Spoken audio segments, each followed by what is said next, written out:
하나님의 말씀 보겠습니다. 누가복음 1장 46절부터 48절까지입니다. 우리 다 같이 한 목소리로 읽겠습니다. 마리아가 이르되 내 영혼이 주를 찬양하며 내 마음이 하나님 내 구주를 기뻐하였음은 그의 여종의 비천함을 돌보셨음이라. 보라, 이제 후로는 만세 나를 복이 있다 일컬으리로다. 아멘. 우리나라의 어느 스마트폰의 광고입니다. 우리 잠깐 영상을 볼까요? 느낌이 어떤지 보세요.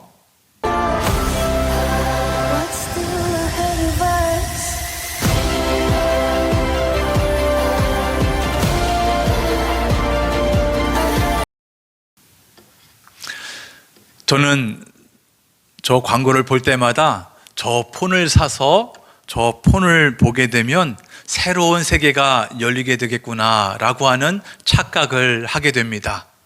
어떠세요, 여러분은? 광고의 목적대로 제가 잘 빠진 것 같죠? 그러면서 저는 이런 생각이 들었어요. 정말 내 삶에 새로운 세계가 활짝 열렸으면 좋겠다 하는 기대를 가져봅니다. 여러분은 인생을 살아오면서 지금까지 여러분의 인생을 송두리째 변하게 할 만큼 큰 사건을 경험한 적이 있습니까? 이전과는 전혀 새로운 삶을 살게 된 사건이 있습니까? 예, 당연히 있어야 되죠. 당연히 있을 겁니다. 있어야 됩니다. 바로 예수님을 만난 사건입니다. 예수님을 믿게 된 사건입니다. 보세요.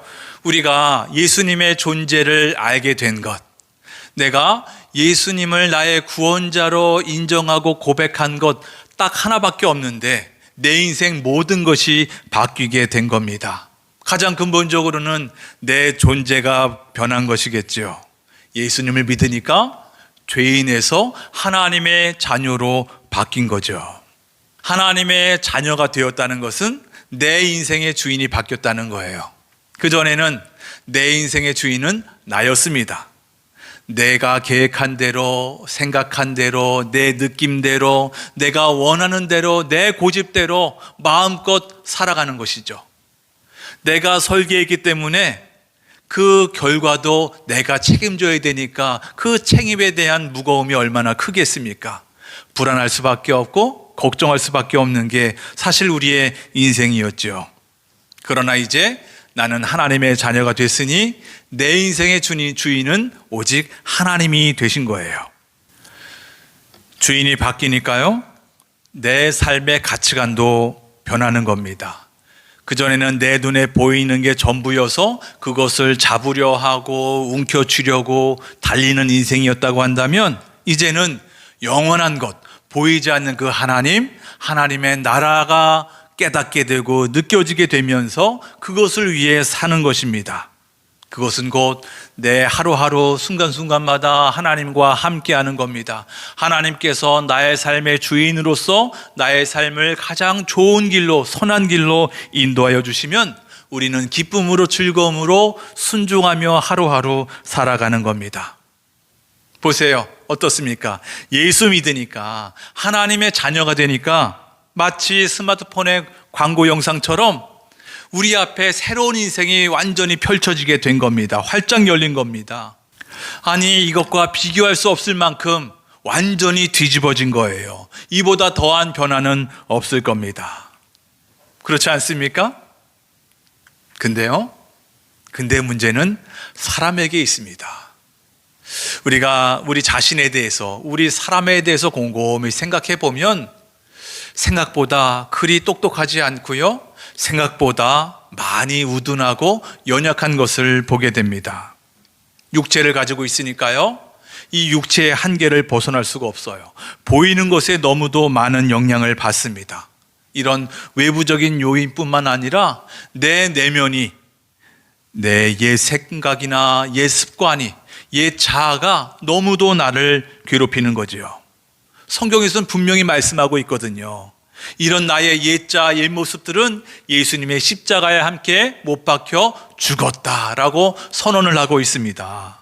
그러나 실상은 여전히 내 인생의 주인인 양 아주 자연스럽게 기세등등하게 내 삶을 지배하려고 하는 거죠. 내 삶이 얼마나 뒤틀리고 얼마나 엉클어지는지 몰라요. 뒤죽박죽되는 것이 우리의 인생입니다. 그래서 우리는 날마다 고백해야 되고요, 의지를 다해서 전혀 새로워져야 될 필요가 있습니다. 마치 사도 바울이 나는 날마다 죽노라 라고 고백함과 동시에 나는 날마다 새로운 피조물로 삽니다 라고 고백한 것처럼 우리도 그런 고백이 있어야 합니다. 바로 오늘 본문의 주인공 이 마리아가 그것을 잘 보여주고 있는데요, 오늘 본문은 그 유명한 마리아의 찬가라고 불리는 찬송가의 첫 부분입니다. 마리아가 하나님을 향해서 노래하는데 내용을 보면 그의 신앙 고백입니다. 그러나 그 마리아가 처한 현실을 보면 이렇게 한가롭게 하나님을 찬양할 때가 아닌데 그런 생각을 갖게 됩니다. 그녀가 처한 현실이 무엇일까요? 객관적인 사실은 무엇일까요? 한마디로 말한다면 이 여인은 부정한 여인입니다. 부정한 여인. 이것을 간과하면 안 되는 거예요. 이 마리아는 이미 결혼 전 정혼한 여인이에요. 약혼한 거죠. 그 약혼자를 제외하고 다른 사람의 아이를 가졌다? 여러분, 이것은 율법에 의하면 간음죄예요. 그 형벌이 무엇이겠습니까? 돌 맞아 죽는 거예요. 이 마리아는 분명 지금 내가 임신한 것이 하나님의 놀라운 섭리에 의한 것임을 알고 있었어요. 그러나 이것을 설명할 방법이 없는 거죠. 자신과 자신의 이 아기가 심판을 받아서 삶의 위협, 생명의 위협을 당할지 몰라요. 그래서 극도의 공포 속에 놓여 있었던 거예요. 뿐만 아니죠.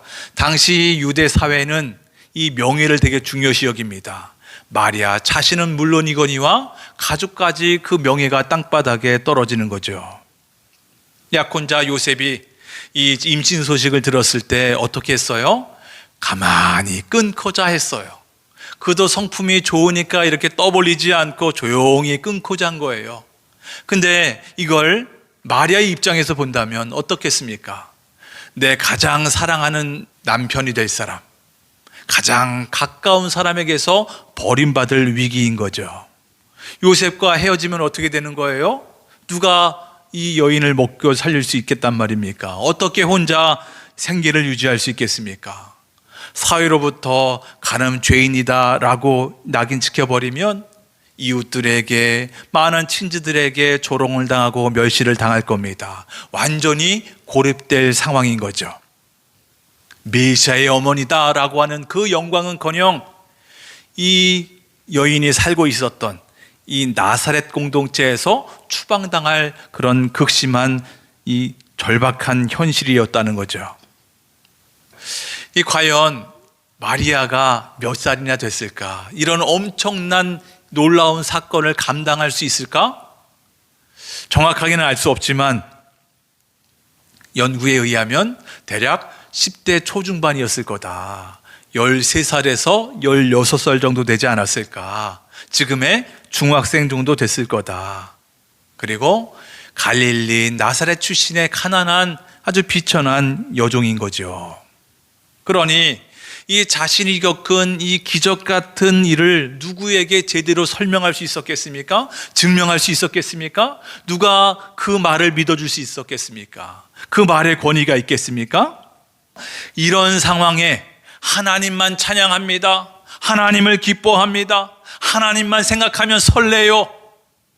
여러분, 이건 한편으로 보면 대단한 믿음이다라고 이야기할 수 있지만 다른 한편으로 보면 한심해 보이기도 합니다. 너무도 현실 감각이 떨어져 보이는 것 같아요. 그러나 하나님의 시선으로 보면 이보다 강력하고 위대한 믿음의 고백은 없는 겁니다.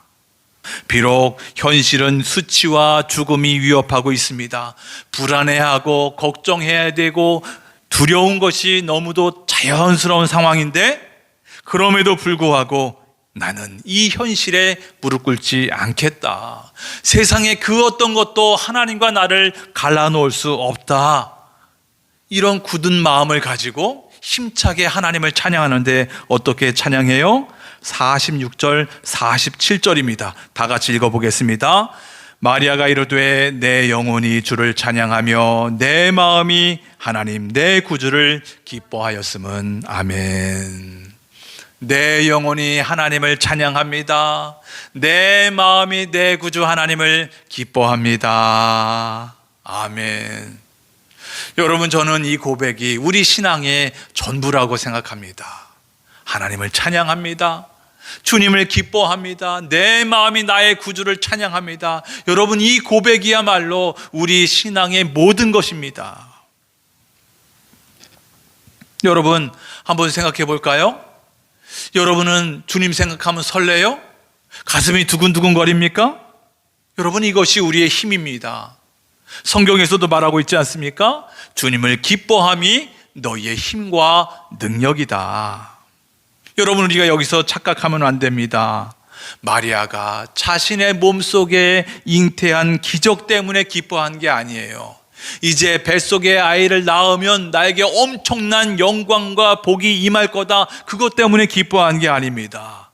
그 일을 행하시는 분, 곧 하나님 존재 자체를 기뻐한 겁니다.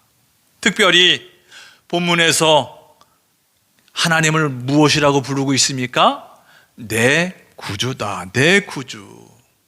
우리는 흔히 이 마리아를 성인으로 또는 특별한 능력을 가진 존재로 오해하고 있지 않습니까? 그럴 경우가 참 많아요. 그러나 마리아 스스로 본인의 입술을 통해서 고백합니다. 하나님, 나에게도 구세주가, 구원자가, 나의 구주가 필요합니다. 마리아 역시 아담의 후손이었습니다. 연약한 존재였다는 거예요. 그녀도 죄사함이 필요했고요, 하나님의 구원이 너무도 절실한 사람이었다는 거예요. 비록 그녀가 잉태한 예수님은 온 세상을 위한 구세주였지만 동시에 어머니인 이 마리아 자신에게도 절실히 필요한 나의 구세주였다는 겁니다. 한번 생각해 볼까요? 우리에게 진정한 기쁨은 어디서 옵니까? 내 환경에서 오는 겁니까? 나를 둘러싼 여러 가지 문제가 해결되고 내가 원하는 것이 이루어져서 기쁜 거예요? 물론 기쁠 수 있어요. 그러나 일시적이잖아요. 유한해요. 그러나 나 같은 죄인을 구원하신 하나님, 사망에서 건져주신 구세주를 만날 때 그 솟아나는 기쁨은 영원한 거예요. 그것이야말로 진정한 기쁨이다 이야기할 수 있습니다.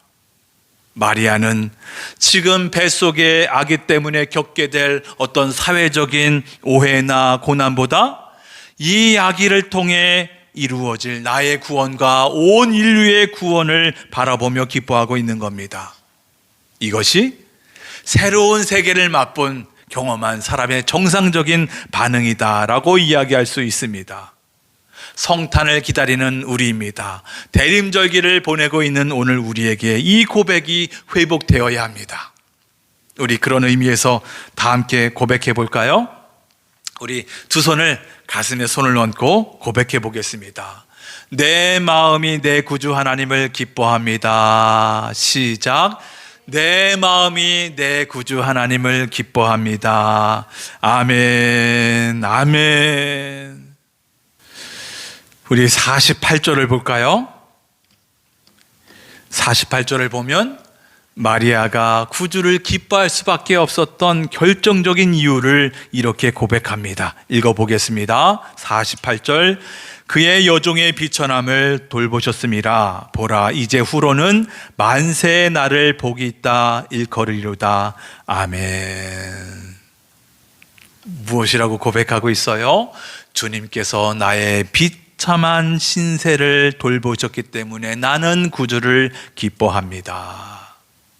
마리아는 스스로 비참한 존재라고 고백합니다. 비참한 신세라, 비참하다라고 고백합니다. 여러분, 이 말은 단순히 내가 가난해요, 내 신분이 낮아요, 여러분 그런 겸손의 정도가 아닙니다. 나는 하나님 앞에서 내세울 것이 전혀 없는 텅 빈 상태입니다. 이 비천하다라고 하는 것은 텅 비었다라고 하는 겁니다. 이 마리아는 깨달은 거예요. 하나님이 나를 통해 이런 놀라운 구원의 역사를 일으키게 한 것은, 나로 하여금 메시아의 어머니가 되게 한 것은 내가 거룩해서가 아니구나, 내가 남들보다 도덕적으로 뛰어나서도 아니구나, 우리 집 가문이 대단해서도 아니다라는 것을 분명히 깨달았다는 거예요. 이 비천함의 고백은 사실 가장 위대한 은혜의 고백입니다. 우리가 그렇잖아요. 뭔가 가득 찬 곳에는 다른 어떤 것을 넣을 수가 없어요. 우리 마음속에 가득 차면 하나님의 은혜가 임할 수가 없는 거예요. 자기 의로 가득 찬, 나는 의로로 가득 찬 이 바리새인들을 보세요. 세상 권력으로 가득 찬 헤롯 왕을 보세요.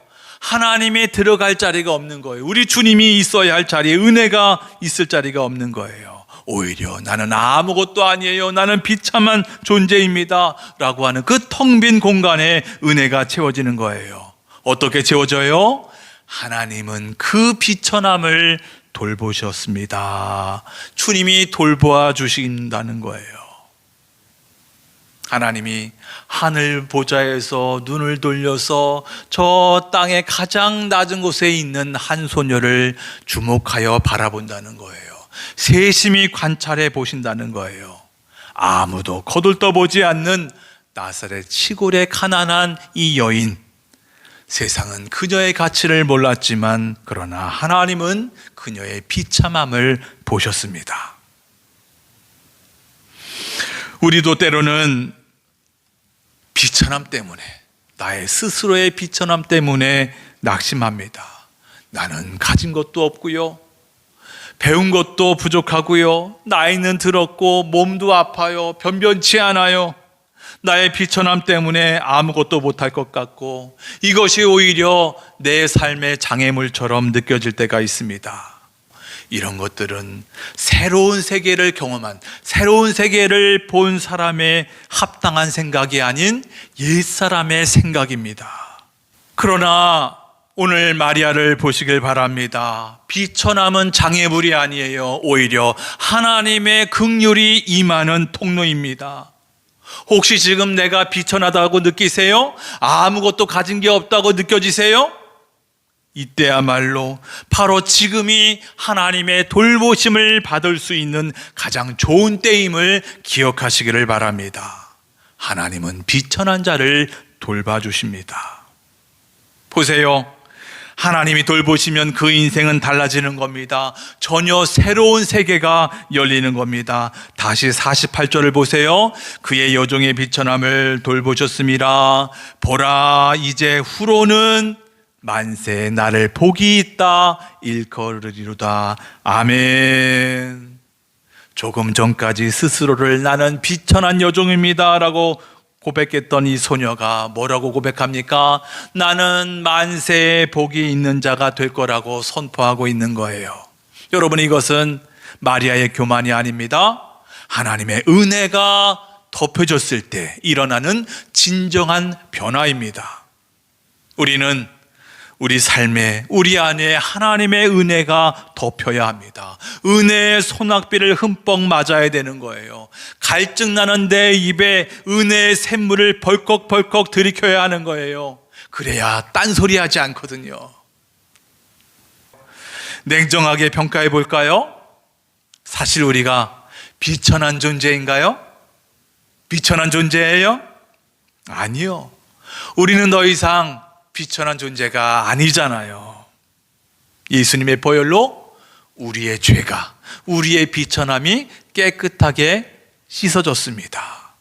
가장 비천했던 죄인의 신분에서 하나님의 자녀, 왕의 자녀, 왕 같은 제사장이라고 하는 존귀한 자녀가 되지 않았습니까? 이런 놀라운 하나님의 은혜와 사랑을 경험하고 맛보았음에도 불구하고 우리는 자꾸 이것을 잊어버립니다. 옛사람의 사고방식에 사로잡혀서 허우적대고 있는 것을 봅니다.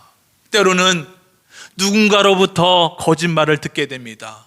너는 루저야. 야, 니까짓 게 뭘 할 수 있겠냐. 야, 포기해라. 안 된다. 별의별 소리를 다 듣습니다. 우리는 그걸 알아요. 그건 거짓말이구나. 하나님의 말씀이 아니구나 라고 하는 것을 알면서도 우리는 그 거짓말에 홀딱 받아들이고 넘어지고 마는 연약한 인생들 아닙니까? 여러분 분명히 아십시오. 우리는 이미 하나님의 예술 작품입니다. 우리의 가치는 우리 자체에 있지 않습니다. 하나님의 손에 붙들렸기 때문에, 하나님의 품 안에 있기 때문에 우리의 가치는 하나님의 가치인 거예요. 주님의 가치인 겁니다. 다만 서두에서 말한 바와 같이 우리 자신이 연약하기 때문에, 세상이 약하기 때문에 이런 우리의 신분을 자꾸 잊게 만드는 겁니다. 또 신분에 걸맞지 않은 말과 행동이 얼마나 많습니까? 그러니 어쩌면 진짜 비천한 인생이라고 말할 수도 있겠지요. 여기에 대해 오늘 마리아가 분명히 가르쳐 줍니다. 외면하지 말아라. 외면하지 말아라. 있는 모습 그대로 주님께 고백하는 거예요. 하나님, 나 비참해요. 나 비참하다고 느껴져요. 나 비천한 존재라고 느껴집니다. 주님, 나 이렇게 연약합니다. 불쌍히 여겨주십시오. 여러분 진정으로 고백하시기를 바랍니다. 그 고백 위에 하나님의 놀라운 은혜가 임하게 될 겁니다. 넘치도록 부으실 겁니다. 정크 아트를 아세요? 정크 아트. 버려지는 폐품, 쓰레기, 잡동사니를 재활용해서 작품을 만들어내는 예술이라고 합니다. 그 중에 쇠를 이용해서 작품 활동을 하는 예술가를 메탈 정크 아티스트라고 이야기한다고 해요. 자동차 폐부품, 폐타이어, 선박 폐부품, 건설 폐자원, 폐너트 등등의 산업 폐기물을 사용하는 거예요. 상상해 보세요. 이런 산업 폐기물을 생각해 보면 일반적인 세상의 눈은 위험하고 냄새나고 쓸모없고 가치 없는 비천한 것들인 겁니다.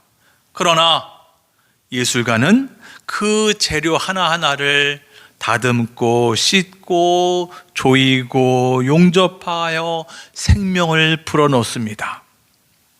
사진을 하나 볼까요? 에릭송이라는 메탈 정크 아티스트가 만든 작품인데요. 이름이 태권 X라고 합니다. 로봇 태권 V를 재해석해서 탄생시킨 건데요. 여러분 이걸 누가 산업 폐기물이라고 하겠습니까? 어떻습니까? 이 태권 X를 만드는데 3년 정도 걸렸대요. 이게 실제 크기가 한 6m 정도 된다고 하는데 3년 동안 얼마나 힘들었겠습니까? 중간에는 이 위에서 떨어져 가지고 다치기도 하고 중간에 너무 힘들어서 포기하고 싶었대요. 그러나 사명처럼 여겨서 끝까지 완수했다고 하는데 그 작품을 좀 볼까요? 이게 다 산업 폐기물로 만든 거예요. 누가 이걸 산업 폐기물이라고 이야기할 수 있겠습니까? 보세요. 세상에 이렇게 쓸모없는 고철덩어리도 위대한 예술가의 손길을 거치니까 존귀한 작품이 될 수 있습니다. 이제 더 이상 이런 것을 보면서 냄새나는 산업 폐기물이야, 보고 싶지도 않아, 여러분 이런 시각으로 바라보는 것이 아니라 이제는 예술 작품으로서 많은 사람들이 여기에 몰리는 겁니다. 우리는 토기장이 하나님의 전능하신 능력으로 이미 존귀한 작품이 되었습니다. 예술 작품으로서 이 대림절기에 우리의 구주 되시는 하나님만 기뻐하시기를 바랍니다. 연약함을 감추지 말고 진심으로 고백해 보시길 바랍니다. 우리 주님이 보살피십니다. 보살피세요. 이미 존귀한 인생이라는 것이 깊이 믿어질 것입니다. 이미 새로운 세계 안에 계신 여러분, 오직 주님만 기뻐하는 인생, 오직 구주만 높이는 인생 되길 주의 이름으로 축복합니다.